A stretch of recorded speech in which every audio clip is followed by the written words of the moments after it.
दिनांक 13 मार्च 2022 दिन रविवार को राष्ट्रीय सुदर्शन वाल्मीकि समाज कानपुर की पूर्व निर्धारित बैठक स्थान विजय नगर कानपुर में पूर्व बैंक मैनेजर श्री सत्येंद्र जी के निवास पर संपन्न हुई, जिसमें सुदर्शन वाल्मीकि समाज के प्रबुद्ध जनों की उपस्थिति रही और समाज में जागरूकता फैलाने तथा व्याप्त कुरीतियों को समाप्त करने एवं ज्यादा से ज्यादा शिक्षा पर ध्यान देते हुए रेजिडेंशियल स्कूल खोलने तथा फिजूल खर्ची पर रोक लगाने तथा सामाजिक एकता को बनाए रखने पर जोर दिया गया। समाज द्वारा 8 सूत्रीय कार्यक्रम को आगे बढ़ाने के लिए लगातार कार्य करते रहने की आवश्यकता पर बल दिया गया एवं समाज के प्रबुद्ध जनों के सहयोग की कामना की गई। बैठक में प्रमुख रूप से श्री सत्येंद्र, जगदीश मलिक, सी.पी. समुदे, रमेश वर्ष, राहुल भारती, राहुल खरे, विनय सेन, ब्रिजमोहन, अजय पत्रकार, अभिषेक कठेरिया, अमित गौतम, गंगा प्रसाद भगत, मनप्यारे, धर्मेंद्र, विनय ताराचंद्र, दिनेश सुदर्शन आदि लोग उपस्थित थे। अध्यक्षता श्री हीरालाल ने किया। संचालन सी.एल. बघेल ने किया। कानपुर से अभिषेक कठेरिया की रिपोर्ट। बाबा साहब अमर रहे, बाबा साहब अमर रहे, बाबा साहब अमर रहे, बाबा साहब अमर रहे, बाबा साहब अमर रहे। जय हो भगवान सुदर्शन जी की, जय हो भगवान सुदर्शन जी की, जय हो। बाबा साहब अमर रहे, बाबा साहब अमर रहे। सामाजिक एकता जिंदाबाद, सामाजिक एकता जिंदाबाद। सर, आज किस तरह की मीटिंग की है, क्या है ये?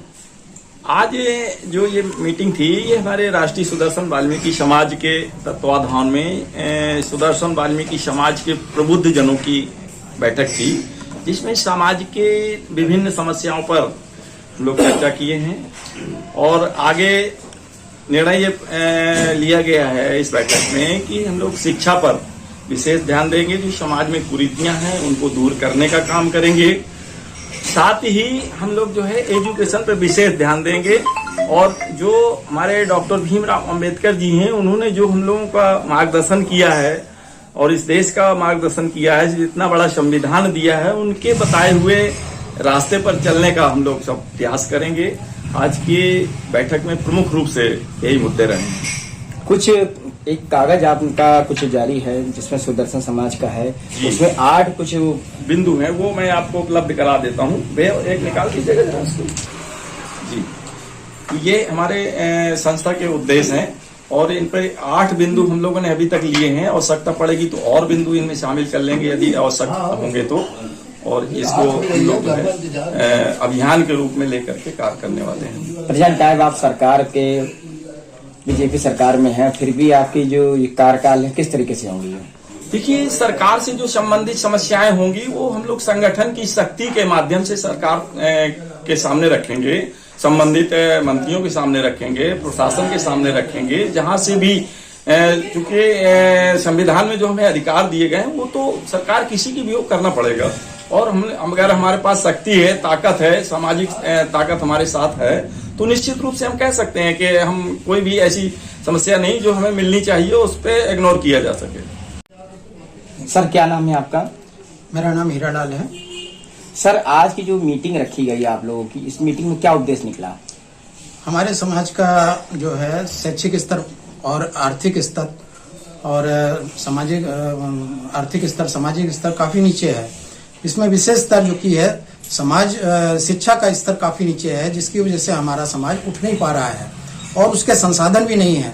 इसलिए हम कोशिश कर रहे हैं और गवर्नमेंट से भी यह डिमांड करते हैं कि हमारे समाज के लिए एक रेजिडेंशियल स्कूल ऐसा होना चाहिए, उच्चतर माध्यमिक स्तर का तो होना ही चाहिए, जिसमें उच्च क्वालिटी की शिक्षा वहीं बच्चे को रह करके निःशुल्क प्रदान की जाए, जिससे हमारे समाज का उत्थान हो। बहुत सी समस्या से भी लोग ग्रस्त हैं वाल्मीकि समाज, उसके लिए क्या कहेंगे?